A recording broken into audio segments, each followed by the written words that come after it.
ഹരേ കൃഷ്ണ. അങ്ങനെ കുറച്ചധികം നാളുകൾക്ക് ശേഷം ഞാൻ വീണ്ടും നിങ്ങളുടെ മുന്നിൽ കാലഭൈരവാഷ്ടകവുമായി വന്നിരിക്കുകയാണ്. അപ്പൊ നമ്മൾ ഇന്ന് കാലഭൈരവാഷ്ടകത്തിന്റെ 5ാമത്തെ സ്റ്റാൻസ പഠിക്കാം, അതിന്റെ ലൈൻസ് മനസ്സിലാക്കാം, അതിന്റെ അർത്ഥവും നമുക്ക് മനസ്സിലാക്കാം. ധർമ്മസേതുപാലകം ത്വധർമ്മ മാർഗനാശകം കർമ്മപാശമോചകം സുശർമ്മദായകം വിപും സ്വർണവർണ്ണ ശേഷപാശ ശോഭിതാംഗമണ്ഡലം കാശികാപുരാധിനാഥ കാലഭൈരവം ഭജേ കാശികാപുരാധിനാഥ കാലഭൈരവം ഭജേ. ഇപ്പോൾ ഞാൻ ഉരുവിട്ടത് കാലഭൈരവാഷ്ടകത്തിന്റെ 5ാമത്തെ സ്റ്റാൻസയാണ്.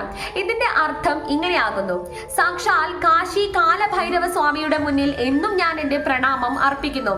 ധർമ്മത്തിന്റെ മാർഗം ഉറപ്പുവരുത്തുകയും അധർമ്മത്തിന്റെ മാർഗത്തെ നശിപ്പിക്കുകയും ചെയ്യുന്ന മഹാദേവനാണ് സാക്ഷാൽ കാലഭൈരവൻ. അദ്ദേഹം കർമ്മചക്രത്തിൽ നിന്ന് ഒരു വ്യക്തിക്ക് മോചനം നൽകുന്ന ദേവനാണ്. അദ്ദേഹം സ്വർണപാശമാണ് ധരിച്ചിരിക്കുന്നത്. അതോടൊപ്പം സാക്ഷാൽ നാഗേശനെ അദ്ദേഹത്തിന്റെ ശരീരത്തിൽ ആഭരണമായി ധരിച്ചിട്ടുണ്ട്.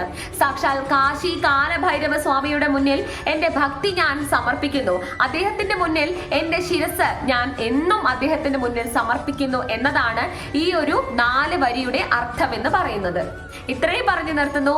ഹരേ കൃഷ്ണ.